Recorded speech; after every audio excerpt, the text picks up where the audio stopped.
안녕하세요. 저는 올해로 70살이 된 할머니입니다. 곧 봄이 찾아와 꽃이 피면 어디라도 훌쩍 떠나야지 싶어 알아보다 즐겨 듣던 이 채널에 제 사연을 써보자 싶어 시작을 했는데 잘 쓸지 모르겠네요. 이 나이에도 뒤처지지 않고 싶어 문화센터에 나가 영어도 배우고 컴퓨터도 배우고 있고 운동도 부지런히 하고 있는데 마음만큼 몸이 따라주지 않을 때가 간혹 있거든요. 제 손자 손녀들 말로는 제법 멋쟁이라고 칭찬을 받아 도전을 해보려 하니 잘 들어주시면 감사하겠습니다. 이제야 돈 좀 모아두었다 싶어 한 발짝 물러나 지난 날들을 생각해보니 너무 고마운 사람이 떠오르더라고요. 저는 20대 때부터 시장에서 떡집일을 했습니다. 아무것도 모르고 그저 사람이 좋아 결혼을 했거든요. 친구의 사촌 오빠였던 그 사람을 친구네 집에서 슬쩍 마주치고는 첫눈에 반해 졸졸 따라다녔지요. 친정어머니는 그런 저를 보고는 동네 창피해서 얼굴을 들 수가 없다. 어디 계집애가 남자한테 먼저 그러냐? 라며 혀를 차셨지만 저는 그 사람이 아니면 싫더라고요. 그냥 그 사람이 아니면 꼭 죽을 것 같았습니다. 그런 저를 그 사람은 어린애 취급을 하며 좋게 달래려 하다가 제가 울면서 제발 저랑 데이트를 5번만 해주세요. 라고 사정을 하자 만나주더라고요. 그 5번 안에 그 사람 마음에 들려고 어찌나 노력을 했는지 모릅니다. 그 사람은 어떤 여자가 좋다고 한 적도 들은 것도 없는데 저 혼자 애를 쓰면서 도시락도 싸서 나가고 생전 입지도 않던 치마도 입고 나갔습니다. 그런 저의 노력이 보였는지 그 사람은 약속한 5번을 넘긴 후에도 만나주더라고요. 어찌나 고마운지 더 잘하려고 눈치만 봤습니다. 그렇게 만나길 한두 해 정도 했는데 반지를 쓱 내밀면서 집에서 날 잡으라고 하시더라. 결혼하자. 라고 하는 겁니다. 그 앞에서는 수줍어 제대로 말도 못했지만 얼마나 좋던지 집에 가서 온 식구들에게 반지를 자랑하며 나 시집간다 하며 팔짝팔짝 뛰었습니다. 아버지는 한숨을 쉬셨고 어머니는 머리를 잡고 뒤로 넘어가시는데도 저는 신이 났었습니다.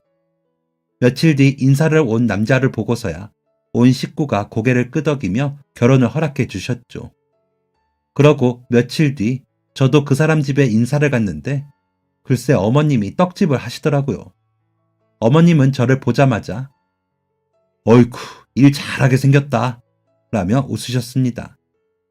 남편은 시장에서 아버님과 이불집을 하고 있었고 저는 결혼과 동시에 어머님과 떡집을 하게 되었죠. 원래 아버님의 여동생인 고모님이 같이 하셨는데 제가 시집을 오고 고모님은 그만두셨습니다. 그만두시면서 조카, 나도 우리 엄마 계실 때부터 하던 일이라 시집가서도 나와서 했는데 이제 나도 집에서 살림 좀 해보고 싶어. 미안해. 라면서 손을 꼭 잡고 어깨를 두드려주고 가시더라고요. 저는 그게 무슨 뜻인지 몰라 그저 웃었습니다. 그렇게 바라던 결혼이었기에 저는 이래도 좋고 저래도 좋아 헤헤 웃기만 할 때였거든요. 그런데 고모님의 격려가 무슨 뜻이지 않은데 그리 오랜 시간이 걸리지 않더군요. 떡집 일은 정말 너무 힘들었습니다. 어머니가 약과 식혜까지 만들어 파시는 바람에 떡 20가지를 만들고 틈나는 대로 몸을 움직이질 않으면 장사가 안 됐거든요. 시어머님은 이미 30년 가까이 해오신 일이라 척척 해내시는데 저는 시키는 것만 하는데도 벅찼습니다. 떡은 또 왜 그리 손이 많이 가고 식혜 띄우는 건 왜 그리 지치는지 힘들었습니다. 아침잠이 많은 제가 새벽부터 일어나 움직이는 것부터가 쉽지 않았습니다. 그래도 남편이 수고했어 라며 잠들기 전에 해주는 인사가 듣기 좋아 견뎠습니다. 새벽에 일어나 떡집에 나가 불려놓은 쌀로 떡을 종류별로 분류해 밑작업을 해놓고 다시 집으로 가 2개 도시락을 쌌습니다. 그중 하나는 아버님과 남편에게 가져다주고 나머지 하나는 어머님과 제가 먹고 빈 그릇을 가지고 들어가 설거지를 해놓고 가게에 나와 떡을 만들고 장사를 했습니다. 점심은 각자 가게에서 시켜 먹을 때도 있고 떡으로 먹을 때도 있었죠. 저녁은 제가 먼저 장을 봐서 집에 가 차리면 시부모님과 남편이 들어와 먹고요. 빨래나 청소는 온 가족이 같이 했습니다. 저는 설거지하고 치우고요. 우리 며느리가 음식 솜씨가 좋아서 우리 살찌겠다 라며 시부모님이 칭찬을 많이 해주셔서 힘든 줄도 모르고 즐겁게 했던 것 같습니다. 친정에서는 떡집 며느리 되는 걸 걱정하시기는 했습니다. 하지만 덤벙대고 가벼운 저와는 달리 진중하고 침착한 남편을 보시고는 믿으셨죠. 그래도 볼 때마다 고생한다며 친정어머니는 우셨습니다. 시부모님은 그런 수고를 아시는지 잔소리를 하시거나 타박하신 적이 한 번도 없으셨습니다. 그저 잘한다 하셨죠. 그러다 보니 저희 부부 금슬이 좋았습니다. 결혼을 하고 한 번도 인상을 쓰고 다툴 일도 없었고요. 그렇게 사이가 좋은데도 아이가 생기지 않더군요. 그래서 매일 설거지를 끝내고 혼자 하늘을 올려다보며 빌었습니다. 제발 남편 닮은 아들 하나만 보내주시라고요. 그렇게 빌고 빌었는데 결혼을 하고 4년 동안 아이는 찾아오지 않았습니다. 그러자 시부모님도 슬슬 손주 하나만 보면 참 좋겠는데 왜 소식이 없냐? 라고 하시며 묻기 시작하시더라고요. 지금에야 당당하게 왜 그런 걸 묻냐고 할 수 있는 시기이지만 그때만 해도 아이가 생기지 않으면 며느리가 눈치를 봐야 하던 세상이었기에 눈치가 보이더라고요. 그런 제 마음을 알아보신 친정어머니가 아이가 잘 들어선다는 약도 보내주시고 아이를 많이 낳은 집 안하게 속옷도 챙겨주시곤 했습니다. 뭐라도 해보자 싶어 친정어머니가 주시는 거 하나도 안 빼고 다 먹고 다 지니고 다녔습니다. 그 정성 때문인지 때가 되어서인지는 몰라도 임신이 되더라고요. 입덧이 어찌나 심한지 임신이 되었다는 것을 단번에 눈치를 챌 수밖에 없었습니다. 제가 입덧을 시작하자 시아버님께서는 남편에게 가게를 맡기시고 사람을 하나 고용하시고는 어머님과 떡집일을 해주셨습니다. 저는 그 덕분에 아이를 낳고 두 돌이 될 때까지는 아이를 키우는 일에 매진할 수 있었죠. 임신 내내 정말 너무 고생을 했습니다. 입덧이 막달까지 있어 먹지도 못해 임산부가 살이 빠지고 배당김도 심해서 제대로 잔 날도 손에 꼽을 정도였으니까요.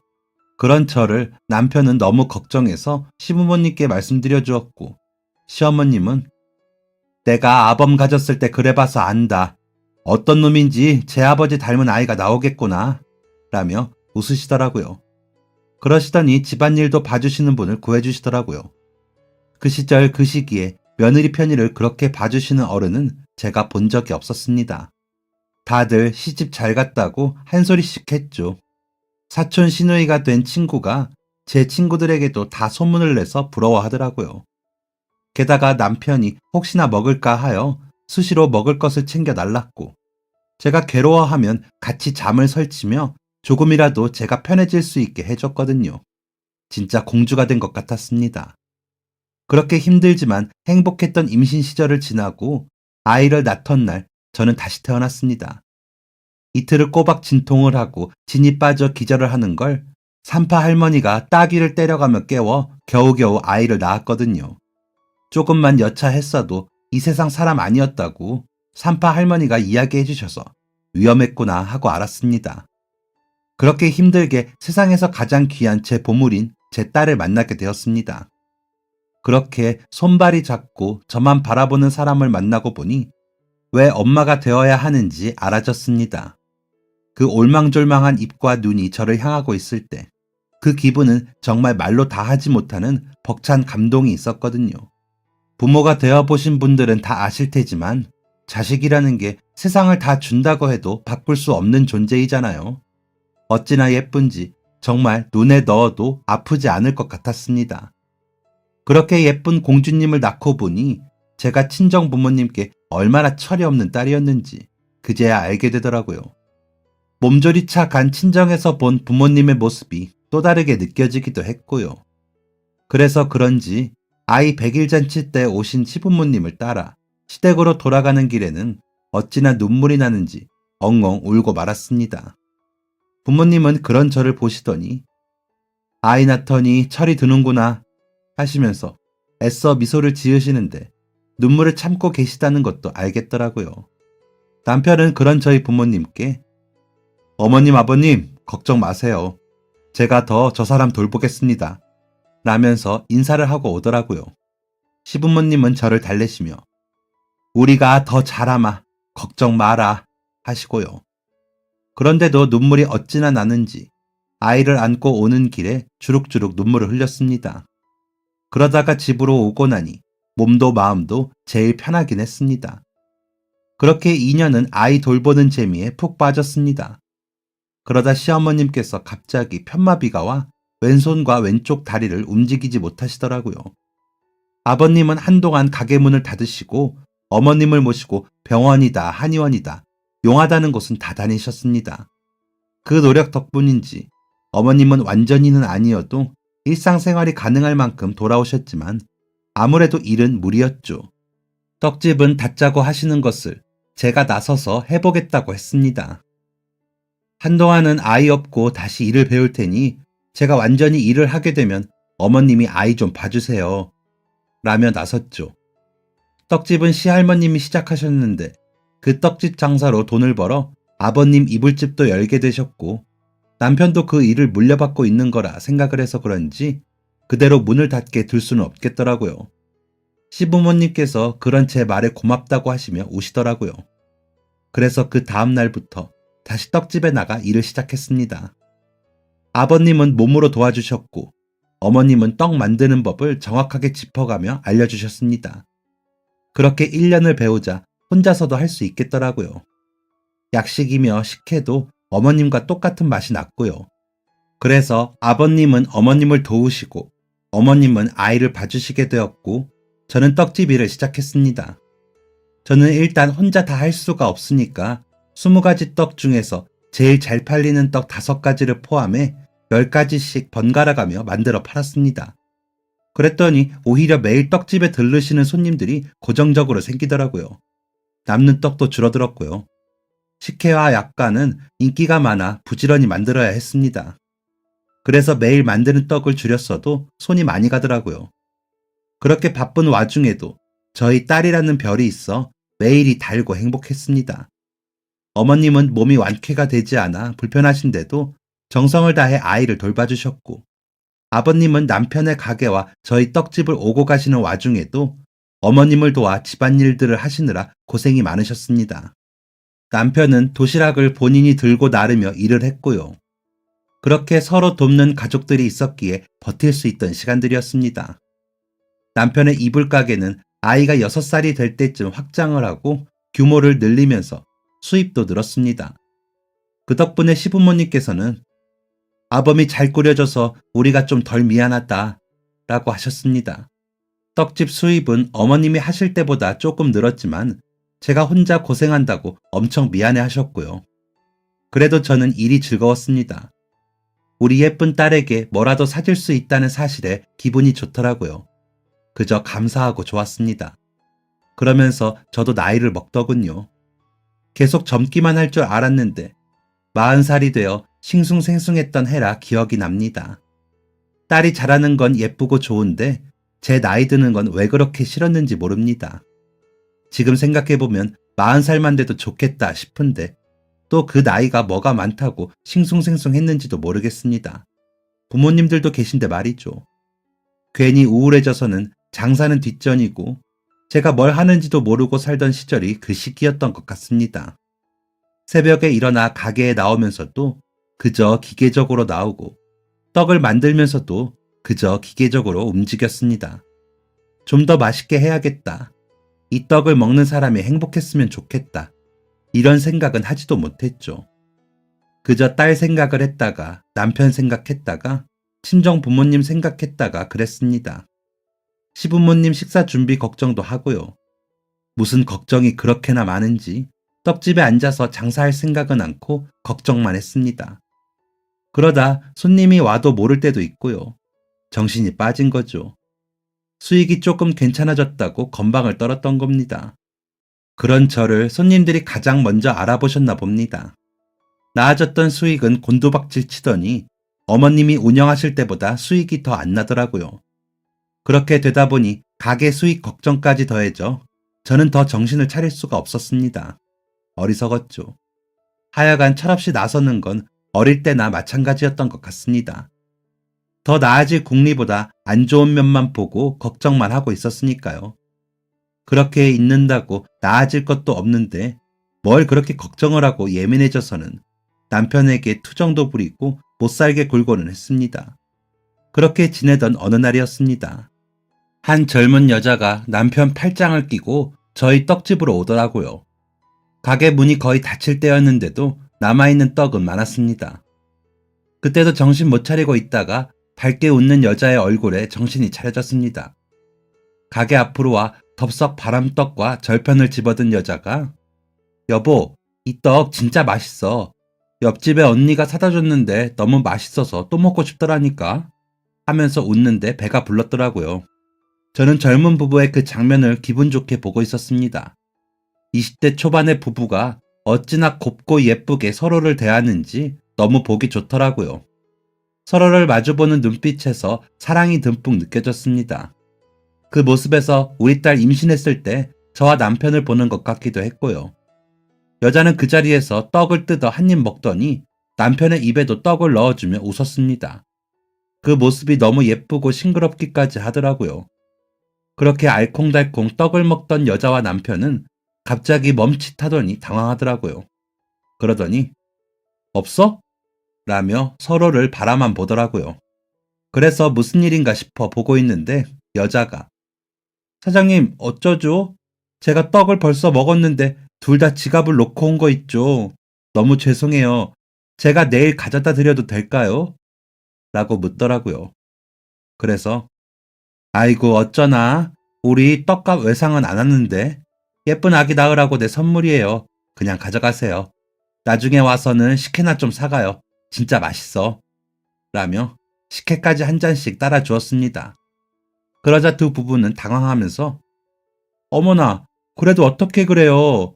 제가 꼭 내일 돈 가져다 드릴게요. 너무 죄송해요.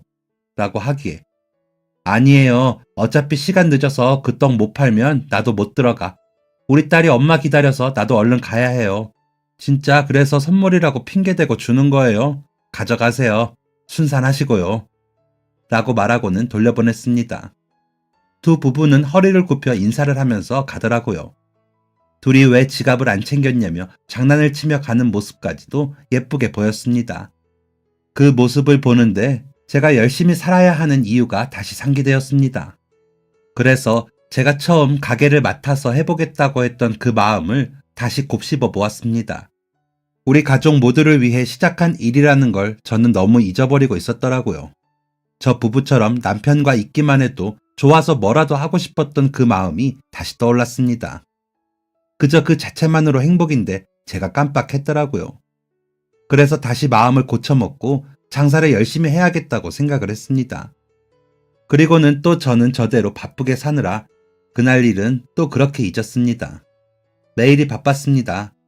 아이를 시부모님이 봐주셔도 제가 또 해야 하는 엄마의 역할이 있으니 떡집 일에 아이 보는 일까지 더해지니 정신이 없더라고요. 열심히 2가지 이상의 일에 최선을 다한다는 건 생각처럼 쉽지만은 않았습니다. 제가 해야 할 일이 있으면 제가 하고 싶은 일도 있으니까요. 그랬던 그 시점에 집안일까지 제가 맡아 했으면 정말 쓰러지고도 남을 것 같더라고요. 그래서 시부모님께 감사했습니다. 특히 어머님은 본인 때문에 제가 장사를 시작해 안쓰럽다며 집안일은 제게 손도 못 대게 하셨습니다. 그런데도 남편은 제게 미안해 했습니다. 괜히 나 같은 사람 만나 장사하느라 힘들지.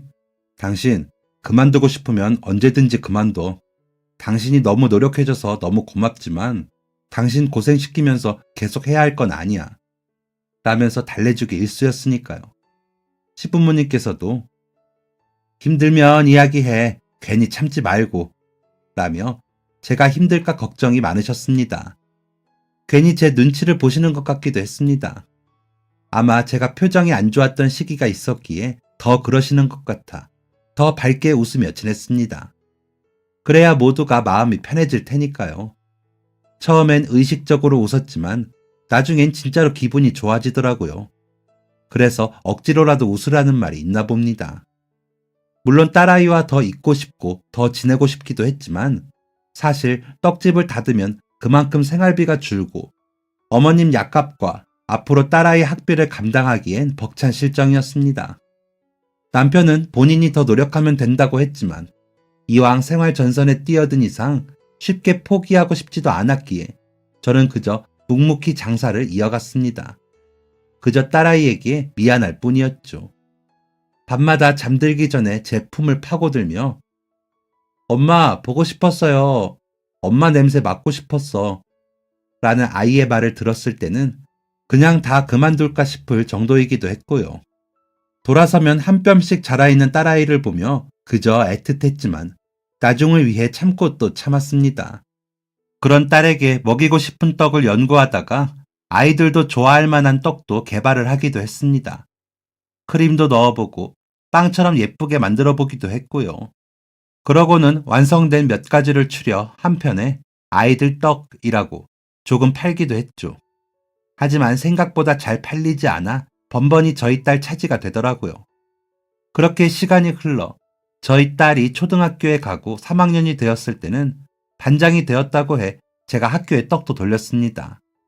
엄마가 떡집을 하는데 그 정도는 해야겠더라고요.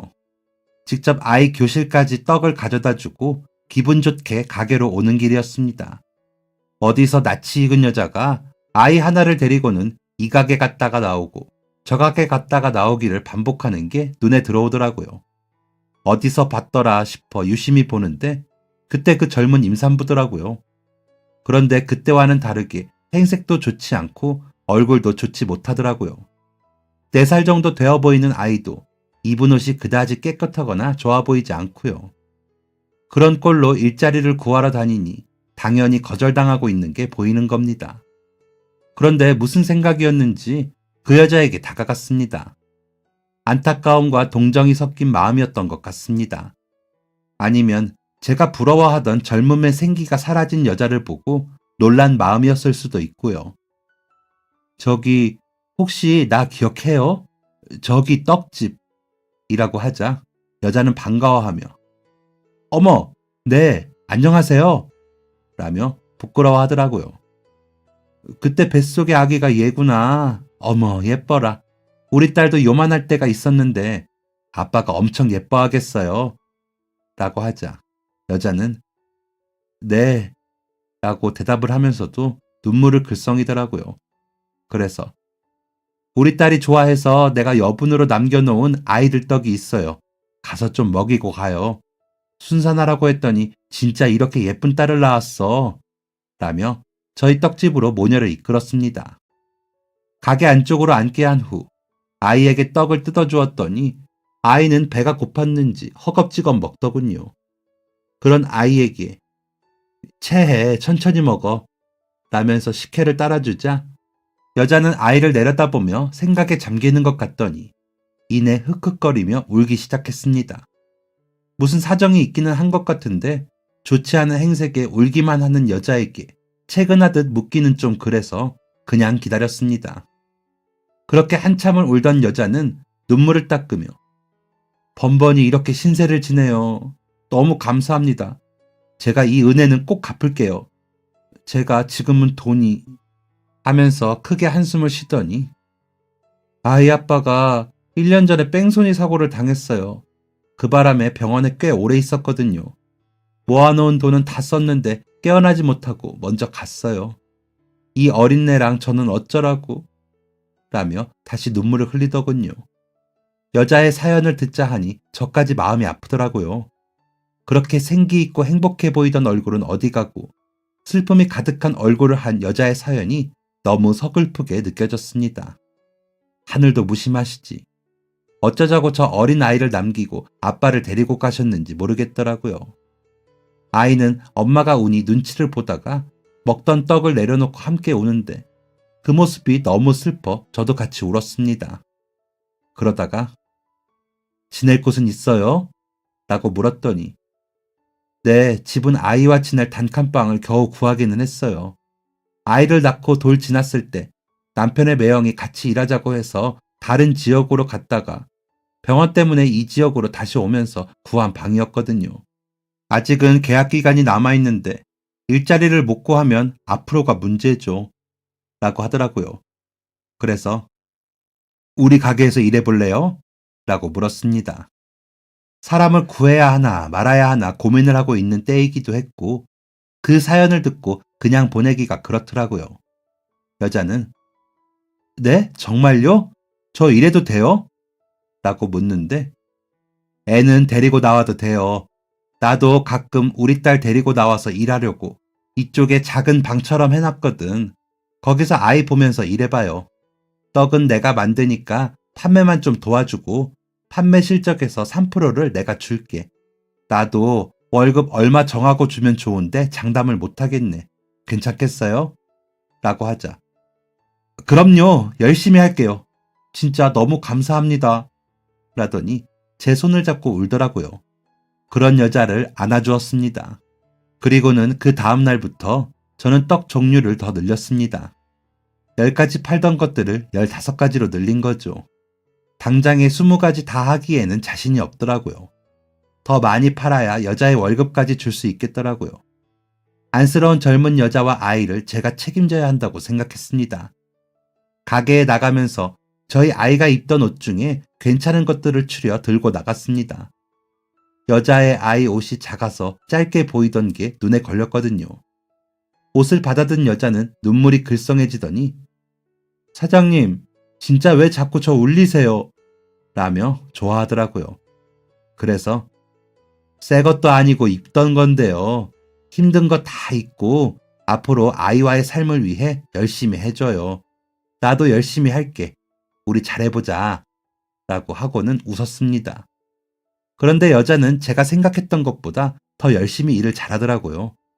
눈치도 빠르고 수완이 좋아 첫날부터 떡을 다 팔더라고요. 특히나 잘 안 팔리던 아이들 떡은 제일 먼저 동이 났습니다. 혹시 집에 아이 있으세요? 저희 아이가 원래 떡 안 먹는데 이 떡은 먹더라고요. 한번 사가보세요. 아이가 좋아할걸요? 라며 나긋나긋하게 말을 하니 오셨던 손님이 기분 좋게 다른 떡과 함께 사가시더라고요. 그렇게 웃는 얼굴로 예쁘게 말하는 여자 덕에 연이어 떡들은 동이 났습니다. 시장 안에 떡집이 4군데 정도 되는데 저희 떡집만 오후 3시 정도만 돼도 떡이 없을 지경이었습니다. 그러더니 어느새 저희 떡집 앞에 줄을 서더라고요. 식혜나 약과는 만드는 과정 때문에 매일 팔 수 있는 양이 정해져 있었는데 그걸 사기 위해 매일 일찍부터 와서 줄을 서는 사람이 생길 지경이었습니다. 처음에는 이게 무슨 일이야 싶다가 나중에는 여자의 수완 덕에 장사가 잘 되니 너무 고맙더라고요. 그러면서 제가 의지를 많이 하게 되기도 했고요. 시부모님께서는 여자와 아이를 식사 초대까지 하셨습니다. 제가 집에 가서 제 딴엔 좋은 일 한다고 했는데 제가 도움을 받지 뭐예요? 장사 잘 되는 건 좋은데 새벽에 떡 만들 손이 부족해서 떡 만들 사람도 뽑아야 할 판이에요. 라고 자랑을 했거든요. 원래는 여자에게 판매를 해보게 하다가 떡 만드는 일을 점차 가르쳐 주려고 했는데 판매를 너무 잘하니 다른 걸 할 시간도 안 나겠더라고요. 그래서 고민을 하고 있는데 어떻게 들으신 건지 고모님이 오시더니 조카, 내가 할게. 그래도 해본 사람이 낫지. 우리 아이 아빠가 사업이 좀 힘들어. 내가 좀 보태야 해. 하시기에 잘됐다 싶었습니다. 어쨌거나 우리 집안에서 내려오는 비법이니 따로 가르칠 일이 없어 시간을 벌겠다 싶었거든요. 고모님도 시부모님만큼 좋은 분이라 불편하거나 하지도 않았고요. 나중에 알고 보니 남편이 고모님께 부탁을 드렸다고 하더라고요. 애 엄마가 혼자 떡집 하느라 고생이 많은데 장사까지 잘 되니 더 힘든가 봐요. 고모가 좀 도와주세요. 라면서 졸랐다 하시더라고요. 그 얘기를 듣고 고모님께 좀 죄송하더라고요. 그렇게 고모님까지 나오시고 떡집은 승승장구를 했습니다. 떡 종류는 25가지가 되었고 그조차도 점심시간이 될 때쯤이면 거의 업계 일수였고요. 한번 줄을 서기 시작한 손님들은 계속 줄을 섰습니다. 너무 감사하고 즐거운 일이었습니다. 그래서 저는 여자에게 부장님이라고 부르기 시작했습니다. 판매부 부장님이 맞으니까요. 일찍 나와 떡을 만들고 있으면 부장님은 아이를 데리고 출근해 판매를 시작했습니다. 혹여 남는 떡 종류가 있을까 골고루 잘도 팔더라고요. 억세고 드센 시장통 목소리들 사이에서 나긋나긋하게 떡을 파는 그 전략은 잘 통했습니다. 너무 고맙고 든든했습니다. 부장님은 오히려 저에게 사장님 덕에 제가 먹고 사는데 이 정도는 해야죠. 라며 고맙다고 하더라고요. 그러던 와중에 부장님이 직접 말하진 않았지만 주변의 다른 가게 사장님이 듣고 전해주기를 시장의 다른 떡집에서 퇴근하는 부장님에게 판매 실적의 4%를 줄 테니 와서 일을 해보지 않겠냐고 제안을 했다 하더라고요. 그런데 부장님이 불같이 화를 내면서 저랑 제 딸을 아무도 돌아보지 않을 때 걷어주신 분을 그깟 돈에 배신하라고요? 절대 그럴 일 없습니다. 저는 이 사장님 가게 문 닫으실 때까지 같이 일할 거예요. 라고 하더래요. 그 상냥하고 유한 사람이 어찌나 화를 내는지 다른 사람처럼 보이더란 말을 전해 들으며 든든하기도 하고 믿음직스럽고 고맙기도 했습니다. 부장님이 진짜 온전히 제 사람이라는 생각이 들었습니다. 돈이라면 쉽게 배신하고 휩쓸리는 사람을 너무 많이 봐온 탓인지 부장님의 그 말이 너무 낯선 느낌인데 좋았습니다. 그래서 조금이라도 더 챙겨주고 싶어지더라고요. 그래서 반찬도 가져다 주고 집으로 초대도 더 자주 해 더 가까이 지냈습니다. 고모님도 부장님을 아주 좋아하셨는데 꼭 조카 처음 시집 올 때처럼 사람이 맑고 밝아 라고 하시더라고요. 그러시더니 혼자 살기 너무 아깝다. 아이도 어린데 앞으로 어쩌려고 혹시나 소개 좀 받을래? 라며 물으셨습니다. 부장님은 그 말에 그저 미소를 짓더니 저는 아이 아빠만한 사람이 없을 것 같아요. 아직 아이도 어리고 여자애라 조심스럽기도 하고요. 제가 남자라고는 아이 아빠밖에 몰라요. 첫사랑이거든요. 제가 먼저 반해서 엄청 따라다녔어요. 처음에는 그런가 보다 하더니 나중에는 친정 부모님도 없이 할머니랑 사는 저를 보드 담아준 사람이었거든요. 할머니 돌아가시고 제가 정신 못 차리니까 혼자 두기 불안하다고 결혼하자 해서 혼수도 제대로 안 하고 결혼했어요. 라면서 거절을 하더라고요. 부장님의 이야기를 듣다 보니 저는 더 동질감까지 생겨 부장님을 더 챙겼습니다. 누가 보면 친동생으로 알 정도로요. 실제로 닮았다는 말도 많이 듣게 되었고요. 제 딸아이도 이모라고 부르면서 부장님을 잘 따랐습니다. 부장님네 아이에게도 잘해주고요. 어릴 때 가지고 놀던 인형들을 물려주기도 하더라고요. 그러는 동안에도 장사는 점점 더 잘 됐습니다. 저는 떡집이 있는 건물 2층에 점포를 빌려 아이의 떡공장을 만들었습니다. 반죽이나 들어가는 소는 저와 고모님이 배합을 했지만 만드는 건 직원들을 고용해 더 대량으로 만들었습니다. 그 많은 양의 떡을 부장님은 팔아내더라고요. 모든 떡 세트는 선물용으로도 포장해서 잘 나갔습니다. 그 모든 것은 부장님의 아이디어이기도 했습니다. 사장님, 우리 아예 공장을 만들어서 더 많이 만들어 팔아요. 번번이 와서 못 사가는 손님들도 많은데 다 사가게 하면 좋잖아요. 그리고 이제 어린이 떡도 많이 나가니까 골고루 다 먹어보게 모든 떡 세트로 포장 예쁘게 잘해서 팔면 좋잖아요. 라고 하더라고요. 그 말대로 하는 게 저도 좋을 것 같아 실행에 옮겼더니 역시나 장사는 더 잘 됐습니다. 그렇다고 떡 맛이 달라지면 안 됐기에 어머님의 검수 또한 놓치지 않았죠. 그래야 우리 떡집의 기본이 유지되니까요. 아무리 오래 쉬셨어도 떡 맛은 어머니가 제일 잘하셨기에 부탁을 드렸습니다. 시부모님께서는 처음 부장님을 보신 날부터 얼굴에 진심이 보이는 게 사람이 좋아 보인다. 잘 지내. 라고 하시면서 마음에 들어 하시더니 가게가 잘 되자 더 예뻐하셨습니다. 그래서 아이도 집에 데려다 놓으라고 하시더니 봐주시기도 하셨습니다. 남편은 그저 제 몸이 상할까 걱정을 많이 했습니다. 아이를 힘들게 낳은 이후로 제가 좀 골골하긴 했거든요. 철마다 보약을 지어주면서 부장님 것도 챙기면서 우리 사장님 잘 부탁드립니다 하면서요. 그러면 부장님은 사장님 너무 부러워요 하면서 또 감사히 잘 먹겠습니다 하면서 받고는 했습니다.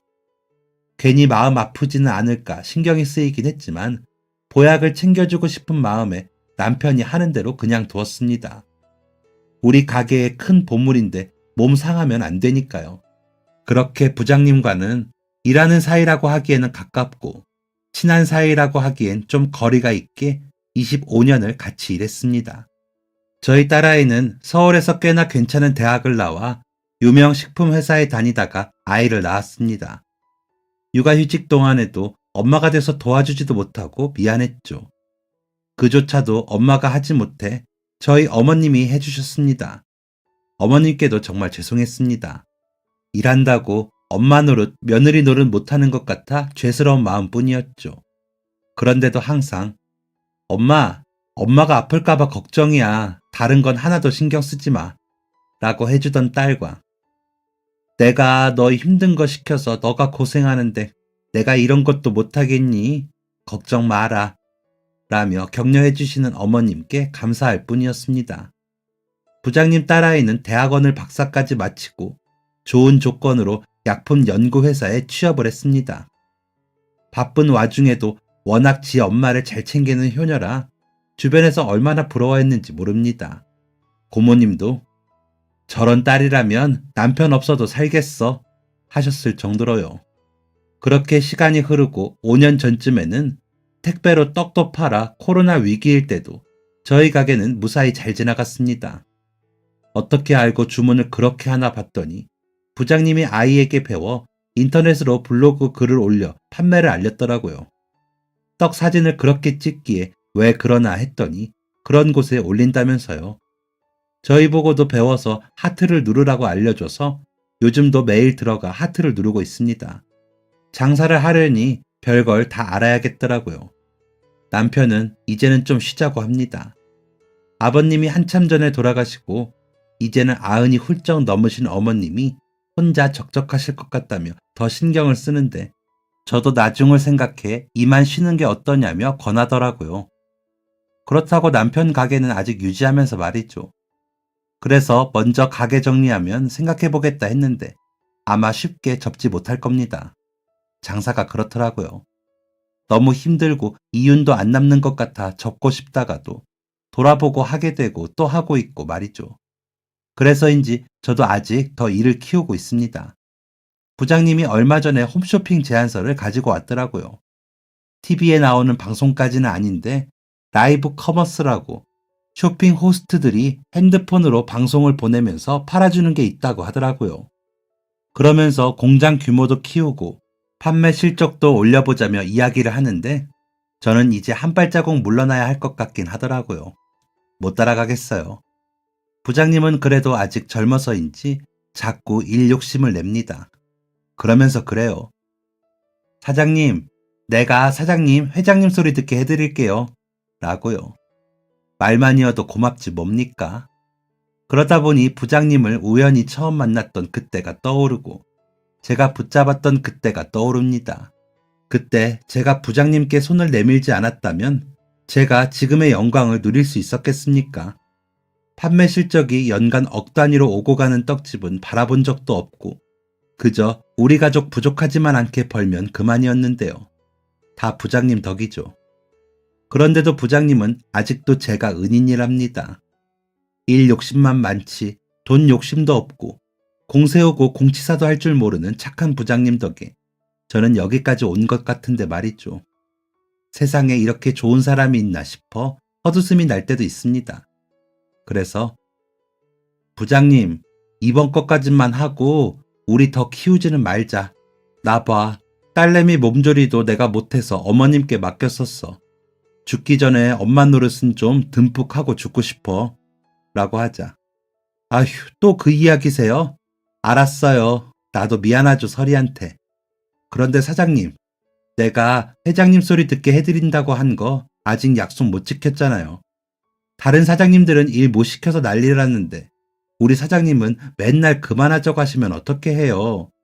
많이 벌어서 많이 물려주면 서리도 이해해주지 않을까요? 라며 웃습니다.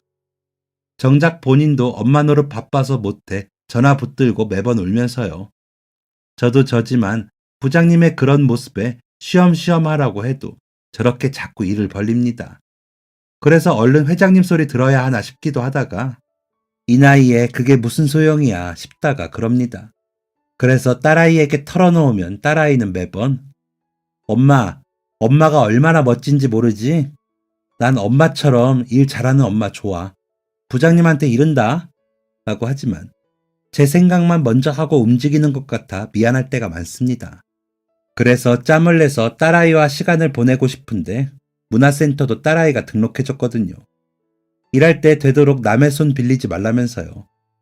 이해를 해주고 저를 도우려 하는 모습에 고맙기도 하지만 부장님 같아 보이는 건 왜일까요? 아마 둘 다 미안하고 고마운 사람이라 그럴까요? 나이가 70이 되도록 이렇게 주변에 미안하고 고맙고 그렇습니다. 그러면서 다시 한번 깨닫는 건 저 혼자서는 절대 이렇게 될 수 없었다는 거죠. 이번에 라이브 커머스 잘 되면 부장님 호칭 떼고 이사님이나 부사장님으로 승진시켜 드려야겠어요.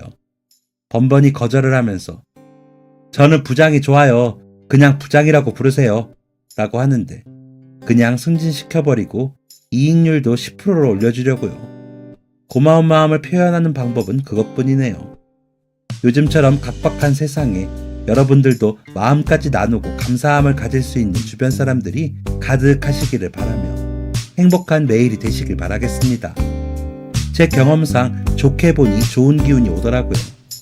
힘든 시기에 다들 힘내시기를 바랍니다. 행복하세요. 지금까지 사연 들어주셔서 감사합니다. 사연이 재밌으셨다면 구독과 좋아요를 눌러주세요. 감사합니다. 안녕히 계세요.